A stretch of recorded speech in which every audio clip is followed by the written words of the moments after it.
안녕하십니까, 우짜입니다. 이번 내용은 점점 커지는 부채 위기입니다. 이번 컨텐츠의 경우 제목과 별개로 유튜브의 광고 정책이 어떻게 작동하는지 테스트하기 위한 목적도 가지고 있다는 점을 살짝 밝혀둡니다. 들어가기 앞서 구독 감사합니다. 그럼 내용 보시죠. IIF에 따르면 올해 2024년 1사분기 기준으로 글로벌 부채 규모는 315조 달러라는 신기록을 세운 것으로 추정되고 있는데요. 문제는 심각한 수준에 도달했음에도 불구하고 상황이 계속해서 악화되고 있다는 것입니다. 미국부터 보면 미국은 엄청난 규모를 자랑하는 공공부채와 상업용 부동산 CRE라고 하죠. 상업용 부동산 부채 문제를 가지고 있는데요. 공식 데이터 기준으로 완전 고용에 가까움에도 불구하고 미국 GDP의 7%에 달하는 예산 적자와 공식 데이터 기준으로 미국 GDP 대비 100%에 근접한 공공부채 규모를 통해 미국이 지속 불가능한 부채 경로에 있다는 사실을 분명히 알려주고 있습니다. 관련해서 미 의회 예산국 CBO라고도 하죠. CBO는 2034년까지 미국 GDP 대비 공공부채 비율이 120%를 초과할 것으로 예측했는데요. 이는 2차 세계대전 종전 때보다 높습니다.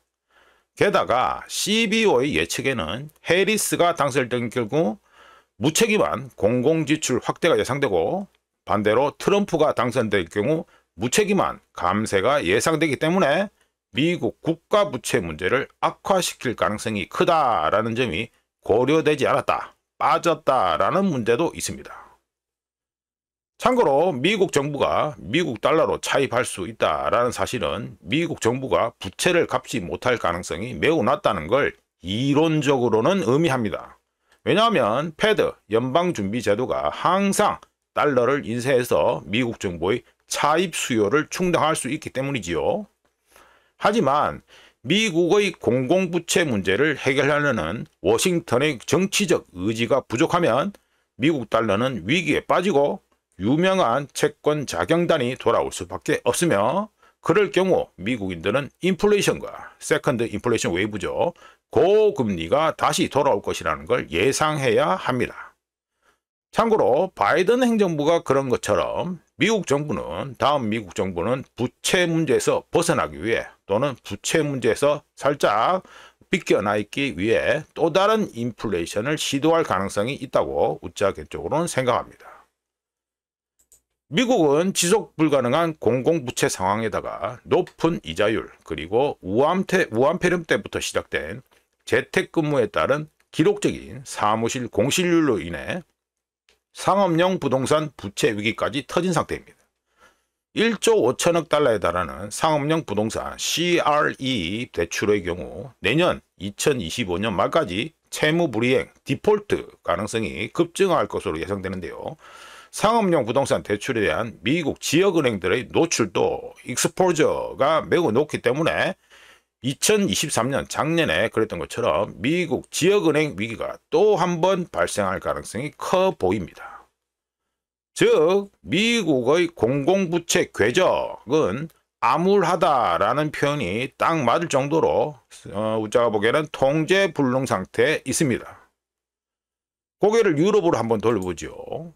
향후 3년 동안 유럽은 글로벌 금융 시스템을 뒤흔들 수 있는 또 다른 부채 위기의 원인이 될 가능성이 높아 보입니다. 프랑스와 이탈리아 모두 2010년 유로존 부채 위기 당시 때보다 부채 대비 GDP 비율이 더 높으며, 두 국가 모두 부채 문제를 해결하려는 정치적 의지 역시 부족하다는 공통점을 가지고 있습니다. 게다가 프랑스와 이탈리아는 유로화라는 굴레 속에 갇혀있기 때문에 뭘 어떻게 하려고 해도 힘듭니다. 다르게 말씀드리면 프랑스와 이탈리아는 유로화에 묶여있기 때문에 미국과 달리 경제 침체, 리세션을 촉발해 세금 징수를 줄이면서 예산 적자 문제를 해결하도록 강제할 방법이 없다라는 게 됩니다. 참고로 프랑스와 이탈리아 부채 위기는 두 국가의 부채가 그리스의 부채보다 몇 배나 더 크기 때문에 2010년 그리스 부채 위기 때보다 글로벌 금융시장에 훨씬 더 큰 영향을 미칠 것으로 충분히 예상됩니다. 아시아로 또 고개를 돌볼까요? 아시아에서는 엄청난 주택 및 신용시장 버블 붕괴로 인해 중국이 어려움을 겪고 있는 가운데 부채 늪에 한참 전에 이미 빠져 있었던 일본이 수익률 통제 실험 YCC 실험에서 벗어나기 위해 열심입니다. 우자가 중국 망했다? NO! 라는 영상에서 말씀드린 것처럼 중국 부채 문제는 일본식 잃어버린 10년을 준비한다고 할 수 있는데 반해서 일본의 금리 정책 정상화 시도는 또 다른 일본 엔화 약세의 위험, 리스크를 가지고 있습니다. 참고로 일본의 경우 BOJ, 일본 중앙은행이 통화 방어를 위해 금리를 인상하면 만성적으로 현금 부족 현상에 겪고 있는 일본 정부의 자금 조달 비용이 증가하기 때문에 사실상 이러지도 저러지도 못한다는 구조적인 문제가 있습니다. 마지막으로 전 세계가 파괴적인 국제무역 전쟁을 벌이게 되면 1년의 부채 위기가 더 빨리 찾아올 수 있으며 혹시라도 트럼프가 2024년 미 대선에서 승리해 중국에게 60%에 달하는 수입 관세를 부과하고 나머지 미국의 무역 파트너들에게 10에서 20%의 관세를 부과한다면 부채 위기 발생 가능성은 빠르게 높아질 것으로 예상됩니다. 게다가 중동 위기, 지금 현재 전쟁이 벌어지고 있는 중동 위기가 통제되지 못하고 확산되고 글로벌 석유 공급이 중단되면 부채 위기 폭발 시기도 더 빨라질 것으로 우짜개적으로 예상합니다. 마무리해보면 2차 세계대전이 터지기 전 상황과 유사하게 흘러가고 있죠. 2024년 10월 현재가. 2024년 10월 현재 글로벌 부채 위기의 심각성은 위험해도 너무 위험하며 아직까지는 금융 패권을 쥐고 있는 미국을 포함해 글로벌 금융 리더들은 부채 폭탄이 터지기 전에 부채를 관리할 방법을 찾는 게 좋아 보입니다.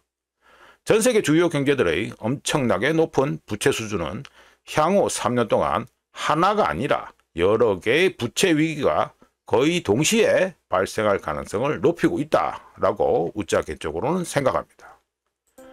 이상 점점 커지는 부채 위기에 대한 이야기였습니다.